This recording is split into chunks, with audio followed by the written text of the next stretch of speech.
2023년도 신년 특별 새벽 기도의 첫째 날 사도신경으로 우리의 신앙을 살아계신 하나님께 올려드리겠습니다. 전능하사 천지를 만드신 하나님 아버지를 내가 믿사오며 그 외아들 우리 주 예수 그리스도를 믿사오니 이는 성령으로 잉태하사 동정녀 마리아에게 나시고 본디오 빌라도에게 고난을 받으사 십자가에 못 박혀 죽으시고 장사한 지 사흘 만에 죽은 자 가운데서 다시 살아나시며 하늘에 오르사 전능하신 하나님 우편에 앉아 계시다가 저리로서 산 자와 죽은 자를 심판하러 오시리라. 성령을 믿사오며 거룩한 공예와 성도가 서로 교통하는 것과 죄를 사하여 주시는 것과 몸이 다시 사는 것과 영원히 사는 것을 믿사옵나이다. 아멘.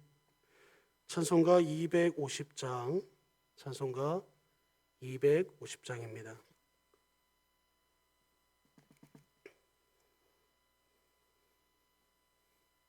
찬송가 250장입니다.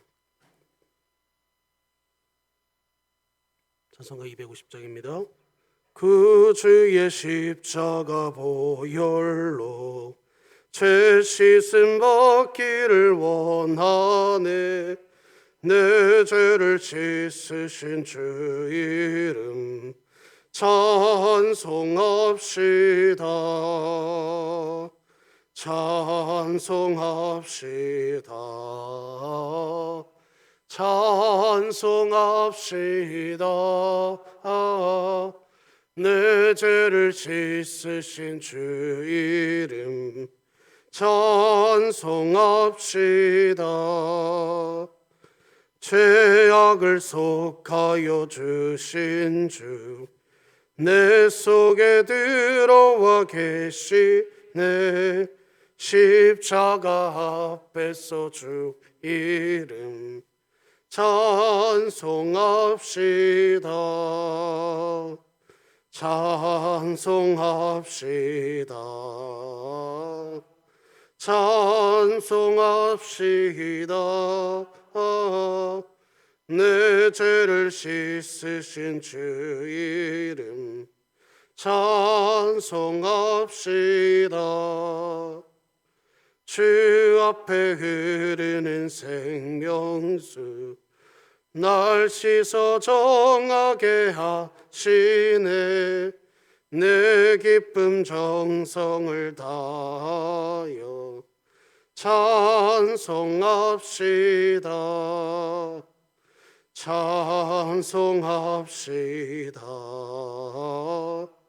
찬송합시다.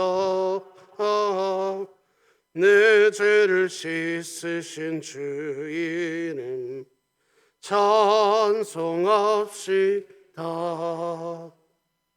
내 주께 회개한 영혼은 생명수 가운데 젖었네.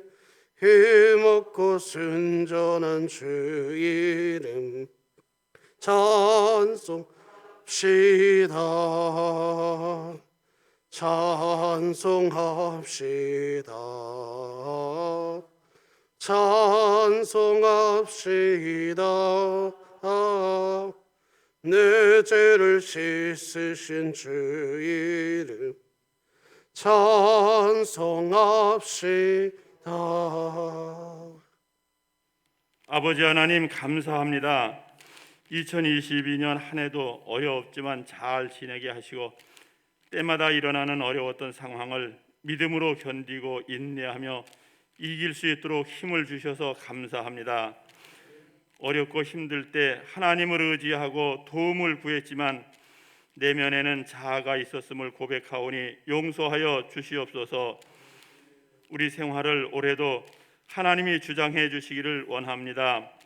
제사장이 맨 법궤를 따라서 요단강에 들어갔던 이스라엘 백성처럼 말씀을 따라가는 발이 되도록 도와주시옵소서. 오른손이 하는 것을 왼손이 모르게 어려운 이웃을 구제하며 돕는 손길이 되기를 원합니다. 새벽을 깨우면서 기도할 때에 여호와의 전에 있던 사무엘을 부르신 여호와의 음성을 듣는 귀가 되기를 원합니다. 세상에서 유혹하는 소리와 수근수근하며 남을 비방하는 소리는 듣지 않고 말하지도 않게 도와주시옵소서. 전쟁터에 나갈 때에 여호와께 물었던 다윗처럼 우리 삶의 터전에서 힘들고 어려울 때에 나아가야 될 방향과 방법을 하나님께 물어보는 입이 되기를 원합니다. 아버지 하나님, 힘들고 어려운 일로 인해 하나님의 도우심을 구할 때에 응답하여 주시옵소서. 일상에서 하나님의 임재하심을 마므레 상순의 나무들이 있던 곳에서 보았던 아브라함처럼 우리의 일상에서 세상에 타락한 것을 보지 않고 하나님의 임재하심을 볼 수 있는 영안을 주시옵소서. 마음으로 믿어 의에 이르고 입으로 시인하여 구원에 이르며 하나님의 사랑을 전하는 날들이 되도록 우리의 삶을 주장해 주시기를 원합니다. 아버지 하나님, 경건하여서 온 집안과 더불어 하나님을 경외하며 어려운 이웃을 구제하고 하나님께 항상 기도하는 가정이 되기를 원합니다.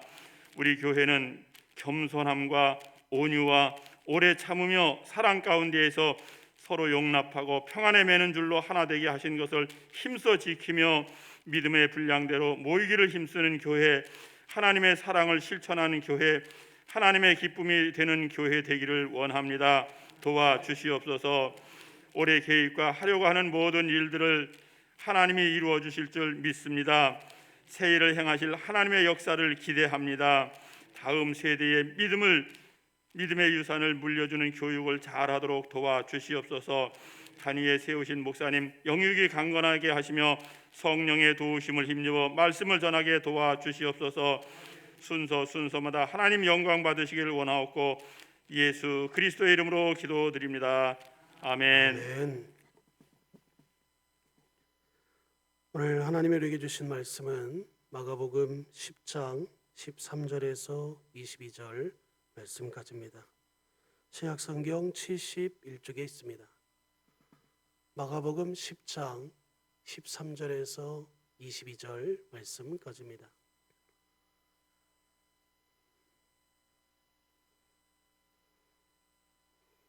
마가복음 10장 13절에서 22절입니다. 다 찾으신 줄 알고 제가 봉독해 올리겠습니다.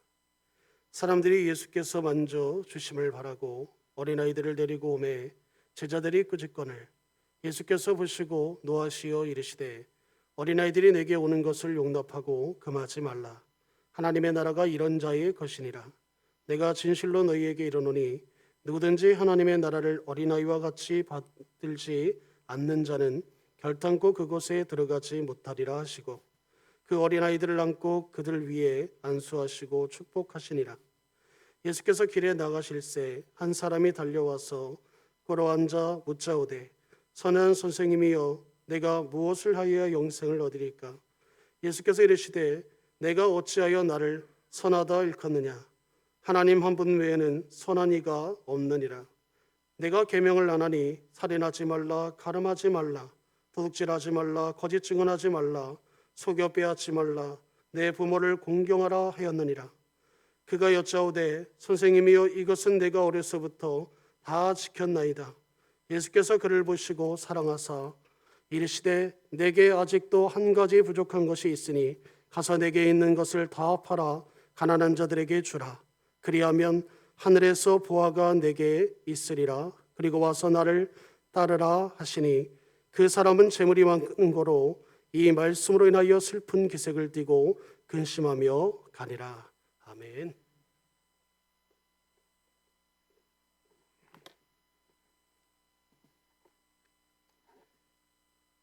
하나님께 드려진 예물이 있습니다. 우리 잠시 기도하십시다. 하나님 아버지 감사합니다. 2023년 새 일을 행하실 하나님을 바라보며 하나님이 달려가시는 그 길을 하나님 손잡고 달려가고 싶어서 새벽을 깨웠나이다. 하나님이 깨워주신 줄 믿습니다. 하나님이 불러주신 줄 믿습니다. 하나님이 손잡아 주신 줄로 믿습니다.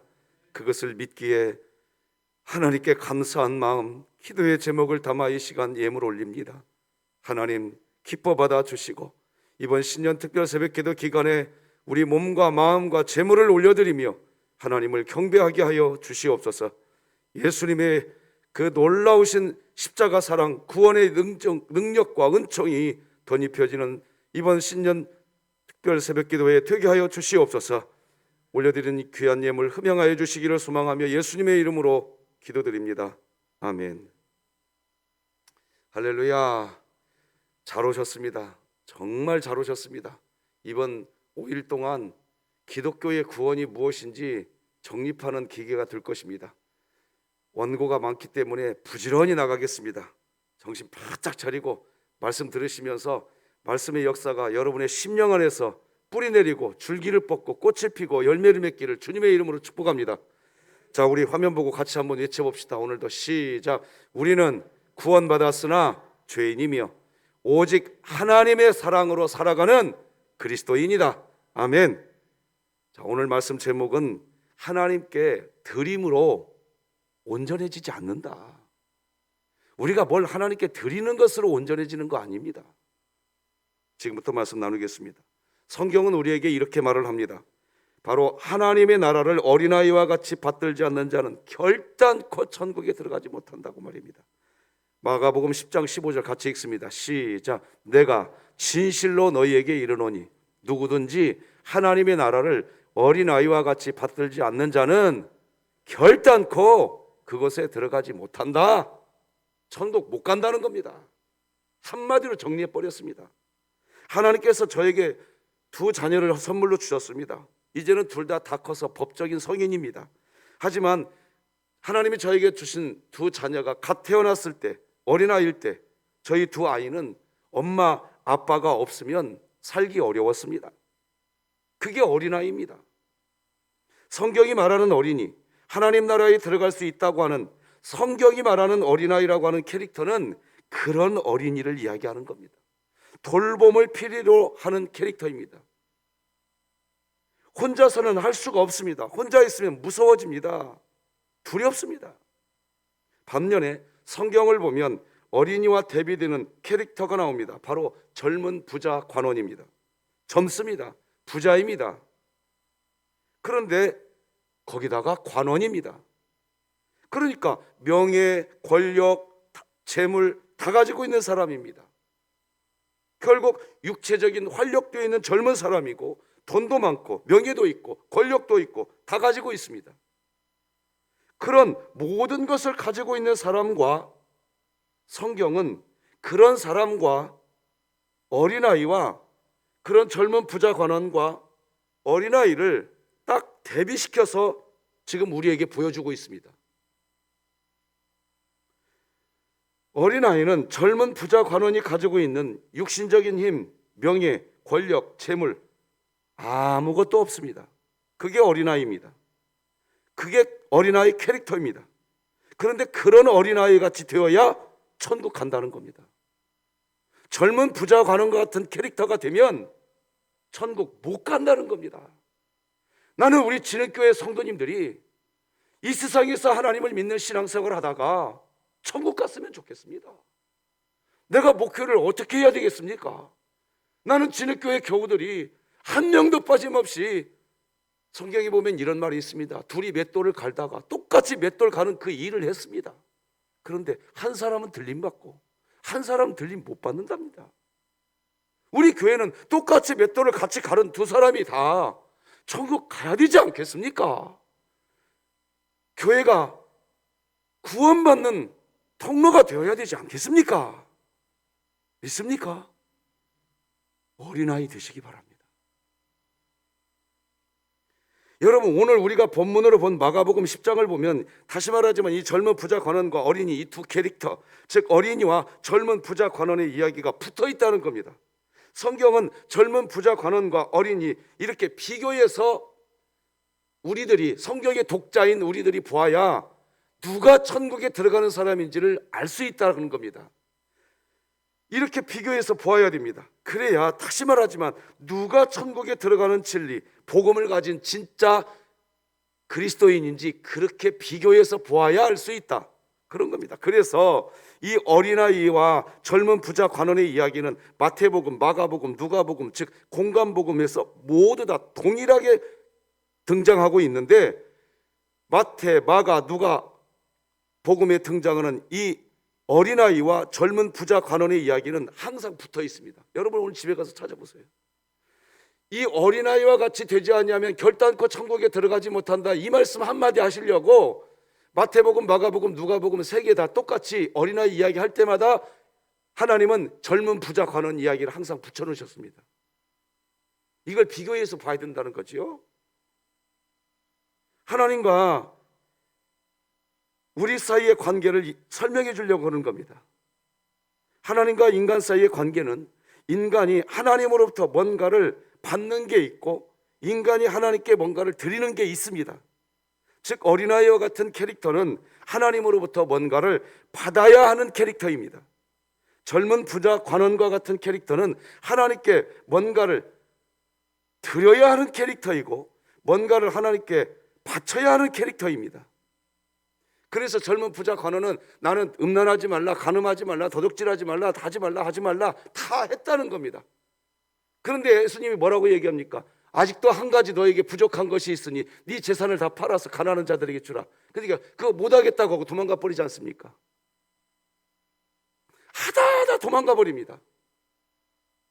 인간의 역사는 이 두 개의 반복의 역사입니다.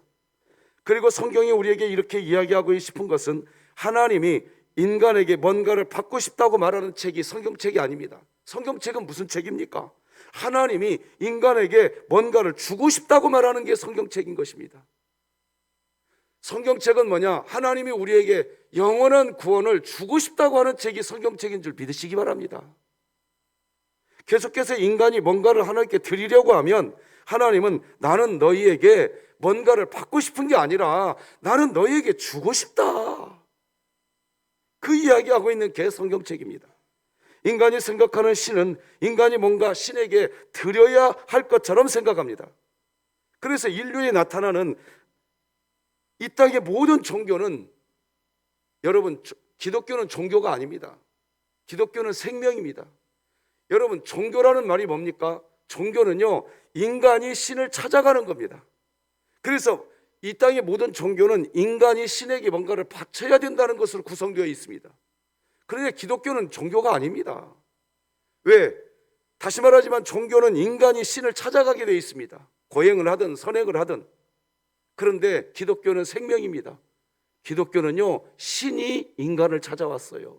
그래서 우리가 성탄절이 있는 겁니다. 믿으시는 분은 아멘. 그래서 예수님이 뭐냐? 나는 생명의 떡이라고 그랬습니다. 기독교는 생명입니다. 신이 인간을 찾아온 것입니다. 종교 아닙니다. 떡은 뭡니까? 생명을 살리는 음식 아닙니까? 기독교는 종교가 아닙니다. 기독교를 종교 만들면 안 됩니다. 종교는 신에게 뭔가를 바치다. 그러면서 뭔가 더 심각한 것을 더 바쳐야 한다고 하니까 인신공양까지 나타나는 겁니다. 종교에는. 즉 사람까지도 제물로 바치려고 했습니다. 왜 그럴까요? 결론은 바쳐야 되는 줄로 인식하고 있었기 때문입니다. 젊은 부자 관원과 같은 삶을 살아야 한다고 여겼기 때문입니다. 젊은 부자 관원처럼 사람들이 계속해서 뭔가를 하나님께 드려야 한다고 생각합니다. 하나님께 드리다가 뭔가 마음에 불안해. 그러면 더 많은 것을 드려야 한다고 이야기합니다. 더 많이 헌신해. 더 많이 봉사해봐. 그래서 천배 제물까지라는 단어도 만들어놨지 않았습니까? 막연한 신에게 막 1000배를 합니다. 여러분 1000배까지 합니다. 막 3000배도 합니다. 3000배. 그래서 막 바쳐야 된대요, 신에게.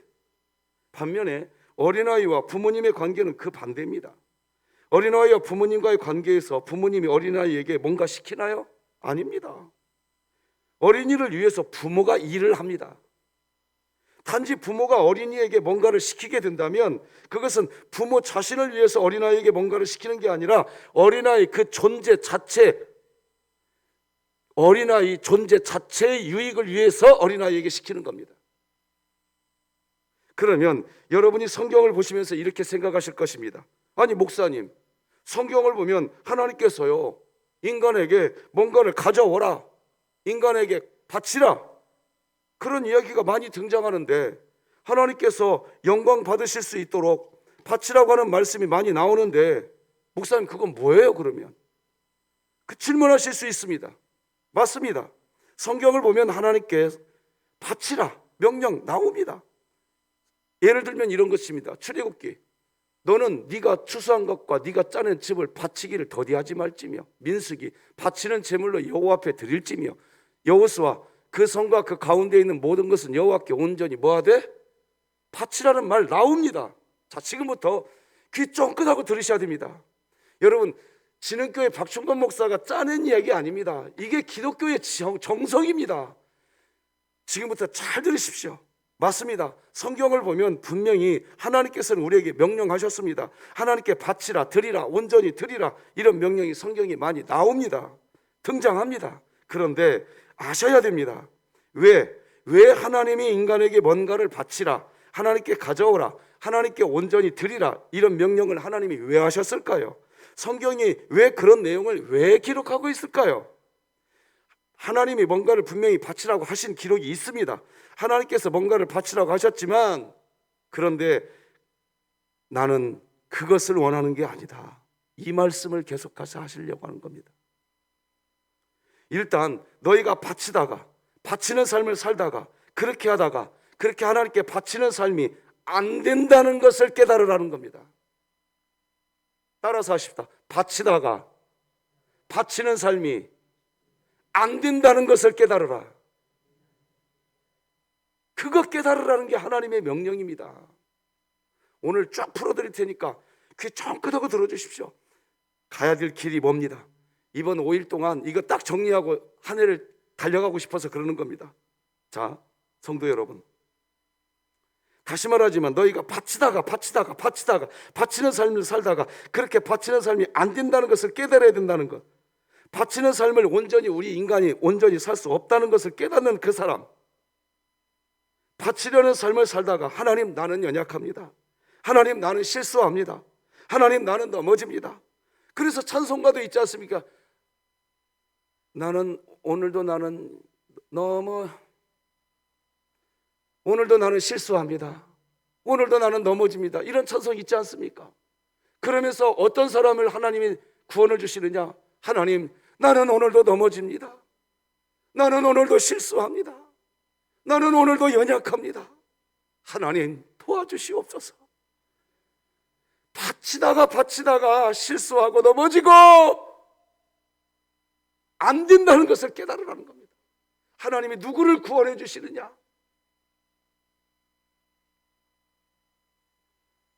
그렇게 실수합니다, 나는 넘어집니다, 나는 연약한 존재입니다, 아버지 나는 부족합니다.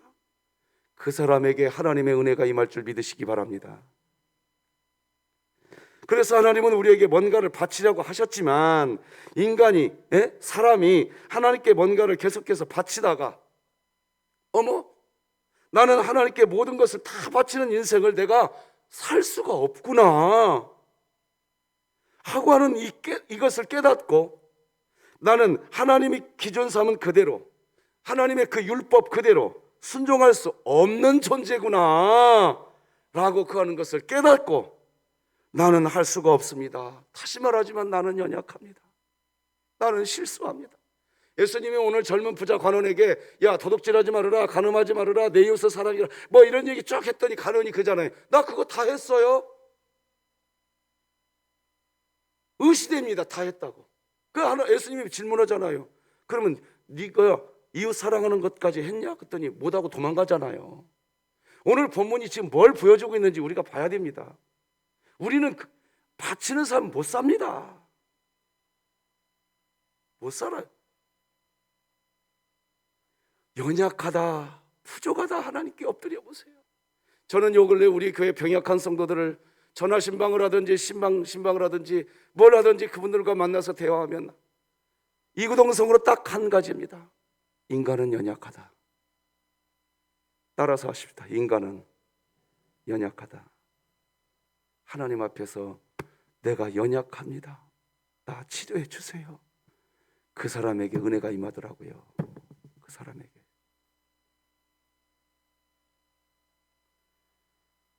그런데 젊은 분자 관원과 같은 유대인들은 그것을 깨닫지 못하고 계속해서 바치고 있었던 것입니다. 바치는 그 일을 제대로 해야 된다는 것입니다. 그런데 일 잘하겠다고, 그 일 정확하게 하겠다고 하면서 결국 뭐 합니까? 어제 말씀드렸어요. 땅에서 다 매일 뿐입니다. 신앙생활을 하면 할수록 매이는 일만 생겨버립니다. 관계가 깨진다는 얘기예요. 그러나 땅에서 매이면 하늘에서도 매인다고 그랬어요. 여러분 신앙생활 그렇게 해보세요. 갈수록 매이는 일이 생겨날 겁니다. 그렇게 신앙생활 하시면 안 됩니다. 그런 상태의 사람을 유대인이라고 하는 것이고 바리새인이라고 하는 것이고 그런 상태의 사람을 종교인이라고 하는 겁니다. 이사야 1장 11절 12절 읽어드리겠습니다. 여호와께서 말씀하시되 너희의 무수한 재물이 내게 무엇이 유익하뇨? 나는 순양의 번제와 살진 짐승의 기름에 배불렀고 나는 수송아지나 어린 양이나 순염소의 피를 기뻐하지 아니하노라. 너희가 내 앞에 보이러 오니 이것을 누가 너희에게 요구하였느냐? 한번 따라서 하십시오. 누가 너희에게 요구하였느냐? 눈여겨보셔야 됩니다. 내 마당만 밟을 뿐이니라. 여러분이 이 말씀을 읽으시면서 특히 12절에 있는 누가 너희에게 요구하였느냐라고 하는 이 말씀을 읽으시면서 생각하실 수 있습니다. 아니 하나님 누가 요구하였다니요? 하나님이 그렇게 제사 드리라고 출애굽기 레위기 민수기에서 하나님이 요구하셨잖아요. 하나님이 요구하신 일인데 하나님이 이렇게 말씀하시면 안 되죠? 라고 질문하실 수 있습니다. 당연히 인간 입장에서는요, 하나님이 바치라고 해서 바쳤는데 나 그런 거 싫어, 바치지 마, 이렇게 이야기하고 계신다는 것입니다. 여러분, 하나님께서 왜 이러시는 것일까요? 하나님께 바치라는 것인가요? 아니면 정말 바치지 말라는 것인가요? 우리 다 함께 히브리서 10장 1절로 4절 다 읽어보십시다. 시작. 율법은 장차 올 좋은 일의 그림자일 뿐이요 참 형상이 아니므로 해마다 늘 드리는 같은 제사로는 나오는 자들을 언제나 온전하게 할 수 없느니라. 그렇지 아니하면 섬기는 자들이 단번에 정결하게 되어 다시 죄를 깨닫는 일이 없으리니 어찌 제사 드리는 일을 그치지 아니하였으리요. 그러나 이 제사들에는 해마다 죄를 기억하게 하는 것이 있나니 이는 황소와 염소의 피가 능히 죄를 없이 하지 못함이라. 분명히 하나님은 인간에게 짐승을 잡아서 그래서 하나님께 바치라고 하셨습니다. 그런데 그것은 과정이라는 것입니다. 과정. 그렇게 짐승을 잡아서 하나님께 바치는 그런 일로는 우리 인간의 죄를 완전히 없앨 수 없다는 것입니다. 그것을 깨닫게 되는 과정이 되어야 된다는 겁니다. 인간에게 양심이라는 게 있습니다. 내가 죄를 10개를 지었다고 할 때 내가 9개의 죄에 대해서는 양심이 있어서 짐승을 잡아다가 그렇게 해서 죄 용서의 제사를 드리게 됩니다. 근데 죄 사함의 제사를 드렸는데, 그런데 10개의 죄를 지었는데 9개에 대해서는 제사를 드렸는데, 그런데 이 한 개의 죄, 하나의 죄에 대해서는 제사를 드리지 않았습니다. 뭐 까먹을 수도 있겠죠. 깜빡해버렸습니다. 내가 10개의 죄를 지었는데 9개의 죄 용서의 제사만 드렸다 이겁니다. 그래서 하나님은 또 보호장치로 뭘 만들었느냐? 1년에 한 번씩 대속죄일이라는 속죄 제사, 대제사장이 드리는 대속죄일 제사가 있었죠? 하나님은 그래서 대속죄일날 이 까먹었던 것을 대제사장이 대신해서 다 속죄해달라고 하는 제사를 드리는 대속죄일 제사가 있었습니다. 그게 레위기 23장에 나옵니다. 읽어드리겠습니다. 여호와께서 모세에게 말씀하여 이르시되 일곱째 달 열흘날은 속죄일이니 너희는 성회를 열고 스스로 괴롭게 하며 여호와께 화제를 드리고 이 날에는 어떤 일도 하지 말 것은 너희를 위하여 너희 하나님 여호와 앞에 속죄할 속죄일이 됨이니라. 이 날에 스스로 괴롭게 하지 아니하는 자는 그 백성 중에서 끊어질 것이라. 이 날에 누구든지 어떤 일이라도 하는 자는 내가 그의 백성 중에서 멸절시키리니 너희는 아무것도 하지 말라. 이는 너희가 거주하는 각처에서 대대로 지킬 영원한 규례니라. 자, 그런데 이렇게 대제사장이 1년에 한 번씩 대속죄의 제사를 드립니다. 이런 제사를 드리게 하셔서 하나님은 혹시라도 깜빡하고서 자신이 지은 죄를 그때라도 속죄의 제사를 드림으로 죄 용서의 은혜를, 용서를 받게 되어야 한다고 하셨습니다. 자, 그런데 그런데 그렇게 대속죄의 제사를 드리고 용서를 받고 난 후 그 다음부터 인간은요 곧바로 죄짓기 시작합니다. 쉽게 표현하면 이겁니다. 예배당에서 예배를 드리고 저 문 열고 나가면서 죄짓습니다. 그게 인간이라고요. 어제도 저는 이렇게도 말씀드렸어요. 예배 드리는 중간에도 죄짓는 사람이 있습니다. 그러면 그 사람을 어떻게 할 겁니까? 그 사람은 어떻게 할 겁니까?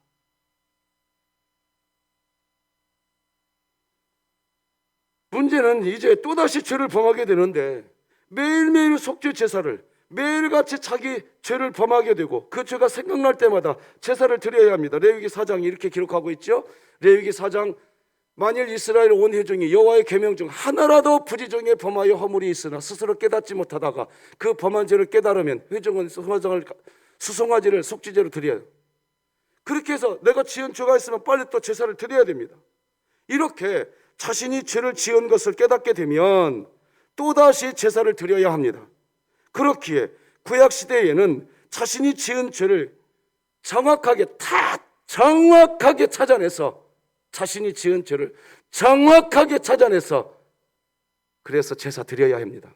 제사 안 드리면 죄가 있으니까 구원 받아요, 못 받아요? 받아요, 못 받아요? 못 받아요. 미안하지만 못 받는다고 죄인은 천국 못 가요. 기억해내야 돼요. 문제는 죄를 지었는데 자신이 지은 죄가 기억이 나지 않으면 어떻게 하자는 겁니까? 그래서 하나님은요 이런 제사도 드려, 자기가 지은 죄를 기억나게 하는 제사도 드리라고 얘기했어요. 민수기 5장 15절 같이 읽어봅시다. 시작. 이는 의심의 소재요 죄악을 기억나게 하는 기억의 소재라. 기억해내야 돼요, 내 죄를. 근데 기억이 안 나는 경우 어떻게 합니까? 이제 어떻게 해야 되죠? 그 사람 구원 못 받는 겁니다.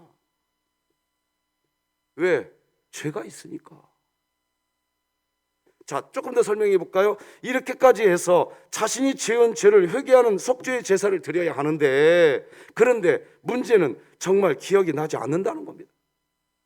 기억나지 않아서 자신 안에 죄가 있습니다. 죄가 있기에 1년에 한 번씩 아까 드린 것처럼 대속죄일 날 대제사장의 제사가 드려져야 됩니다. 자, 그런데 다시 생각해 봅시다. 그런데 문제는 그렇게 기억도 나지 않았고 대속죄일이 되지 않았는데, 그런데 자, 쭉 살아오면서 죄를 졌어요. 죄를 졌으면 속죄의 제사 드려야 안 돼요? 드려야 돼요? 안 드려야 돼요? 드려야 됩니다. 근데 깜빡했어. 깜빡하고 며칠을 한 2달을 기다려야 대속죄일이 기다려. 죄를 지었는데 깜빡하고 이 죄에 대해서 제사를 안 드렸어. 안 드렸는데 대속죄일은 아직도 2달이나 남았어. 그런데 그 사이에 죽어버렸네? 그러면 이 사람은 구원 못 받는다는 겁니다. 왜? 죄가 있으니까. 이 문제를 누가 해결할 겁니까? 하나님은요 지금 뭘 우리에게 이야기하는지 들으셔야 됩니다. 이것이 문제인 겁니다. 우리가 뭘 하나님께 막 드림으로 구원받는 거 아닙니다. 그러니까 구약시대 사람들은 언제 죽어야 하느냐? 대속죄일 날 진짜 참된 속죄 제사를 진짜 드리고, 그리고 이제 우리의 모든 죄가 다 씻어졌습니다라고 대제사장이 선포하거든요. 선포하게 돼 있어요. 대제사장이 지성소에 들어가서 대속죄일을 다 지내고 나서 지성소에서 나와서 백성들을 향해서 백성들이여 이제 우리의 모든 죄가 씻어졌습니다 하면서 아멘 하면서 그때 죽어야 돼요. 그때 죽어야 돼요. 그때. 근데 그때 죽는다 안 죽는다? 안 죽는다.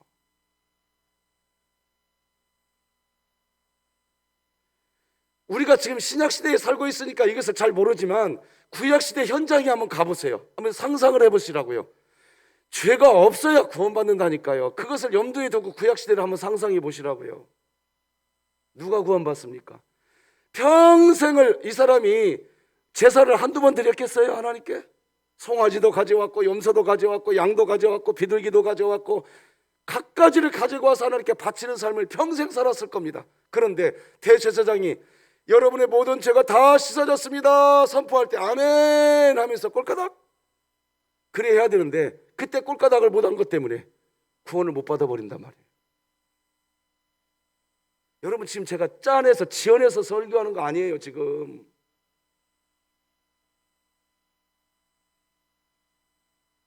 안 된다는 겁니다. 안 된다는 거예요. 율법으로는 죄를 사할 수 없다. 이게 지금 성경이 말하는 거예요. 끊임없이 얘기하는 거예요. 그런데 그 율법 지켜야 된다. 그 규칙 지켜야 된다. 그 일을 잘해야 된다. 여러분 사랑해 보세요. 그냥 못 지켜도 일 잘 되고요. 사랑해 보세요. 그 일 더 잘 된다니까요. 아멘. 일이 안 돼도 행복해진다고요. 그게 교회입니다. 왜? 우리가 완벽해서 죄사함 받았습니까? 아니라고요. 그러면 누가 헌신하냐고요? 그 죄사함의 은혜를 받은 사람은 알아서 헌신 잘합니다. 그때의 헌신은 구원을 받기 위한 헌신이 아니라 구원받은 은혜에 대한 하나님을 향한 감사의 보여. 내가 이런 은혜를 받았으니. 그래서 우리가 찬송가 이렇게 부르지 않습니까? 나 같은 죄인 살리신 주 은혜 놀라워. 에? 우리는 감사함으로 하나님께 나와서 감사함으로 구원받은 것이 감사하여서 하나님께 헌신하는 겁니다. 그래서 그 헌신에는 짜증이 나질 않는 거예요. 짜증이 누구 탓하지도 않는 거예요. 내가 감사하니까, 내가 감사한 마음으로 그 사명을 감당하니까, 그 일을 감당하면서 누가 올래 누가 그러네 그런 얘기 나오지가 않는다고요. 그런 우리 진흥교회 2023년 되시기를 주님의 이름으로 축복합니다. 그걸 기독교라고 얘기하는 거예요. 그걸 뭔 일을 얼마나 잘하겠다고 도대체. 일 잘해서 구원받는 거 아니라고요. 우리 진흥교회 그거 아셔야 돼요. 그래서 우리 진흥교회는요, 나도 구원받았어, 어머 성도님도 구원받았어, 어머 세상에 우리 구원받은 사람들끼리 그저 감사해서 감사 찬양도 하고 어린아이와 같이. 그렇습니다. 하나님은 결국 구약시대의 짐승을 제물 삼아 드리는 제사, 그 제사로는 결국 우리가 하나님께 뭔가를 드리는 삶, 그런 삶을 살지만 우리가 뭔가를 하나님께 드림으로 그것으로 의로워질 수가 없구나. 절대로 의로워질 수가 없구나. 우리는 온전해질 수가 없구나. 그렇게 깨닫게 하기 위한 것, 그것이 하나님께서 우리 인간에게 바쳐보아라, 나에게 가져와라, 헌신해 보아라 명령하신 이유인 겁니다. 다 같이 히브리서 말씀 같이 읽어봅시다. 천천히 시작. 율법은 장차 올 좋은 일의 그림자일 뿐이요 참 형상이 아니므로 해마다 늘 드리는 같은 제사로는 나오는 자들은 언제나 온전하게 할 수 없느니라. 이는 황소와 염소의 피가 능히 죄를 없이 하지 못함. 말씀 맺겠습니다. 내일 모레 금요일까지 이번 특별 새벽기도에 빠지지 마십시오. 정말로 구원은 굿뉴스라고요. 굿뉴스. 이 굿뉴스를 가지고 있는 우리들이 어떻게 신앙생활을 해야겠어요? 얼굴에 주름살이 펴져야 되지 않겠습니까? 미소가 있어야 되지 않겠습니까? 넉넉함이 있어야 되지 않겠습니까? 여유가 있어야 되지 않겠습니까? 나는 우리 진흥교회가 그렇게 됐으면 좋겠단 말입니다. 왜 그게 신앙생활이니까? 그런데 뭘 바치겠다고, 뭔 일 잘해야 된다고, 그래야 하나님께 영광이 된다고? 아니라고요. 오히려 그 반대입니다. 하나님, 나는 연약합니다. 하나님, 나는 부족합니다. 하나님, 나는 넘어집니다. 하나님, 나는 실수합니다. 그렇게 어린아이처럼, 마치 어린아이가 엄마 젖줘, 엄마 이것 줘 하듯이 그렇게 하는 자라야 천국에 들어갈 수 있느니라. 내일 새벽에 만납시다. 기도하시겠습니다. 하나님 아버지, 감사합니다. 우리가 뭘 해서 구원받는 게 아니라, 드림으로 구원받는 게 아니라, 구원은 받는 것인 줄 믿습니다. 선물인 줄 믿습니다. 선물인 줄 믿습니다. 하나님, 우리 진흥교회가 이 기본이 다시 다져지게 하여 주시옵소서. 그래서 아버지 하나님 앞에서 우리 진흥교회 공동체가 모일 때마다, 구원받은 백성들이 모일 때마다 감사가 있게 하여 주시옵소서. 사랑이 있게 하여 주시옵소서. 찬송이 있게 하여 주시옵소서. 아버지요, 아버지요, 우리 신앙생활이 그렇게 되게 하여 주시어서 복음을 영화롭게 하는 사랑의 공동체가 되게 하여 주시옵소서. 그런 믿음 생활을 가지고 2023년 직장과 사업터로 삶의 현장으로 나가는 우리 교우들, 우리 성도님들, 하나님께 구원받은 이 놀라운 굿뉴스를 가슴에 담고 어디 가든지 당당하게 찬송하면서 세상을 향하여 하나님이 살아계시다고 선포하면서 신앙생활하고, 그렇게 사회생활하면서 하나님과 기뻐하는 신앙생활하게 하여 주시옵소서. 우리와 함께 하신 하나님께 감사하며 예수님의 이름으로 기도드립니다. 아멘. 예수님의 은혜와 하나님 아버지의 극진하신 사랑과 성령님의 감화 감동 내주 교통 충만 역사하심의 은총이 새벽을 깨우고 하나님을 경외하는 우리 진흥교회 모든 성도들 머리 위에, 우리 진흥교회 이제는 영원토록 함께 할지어다. 아멘.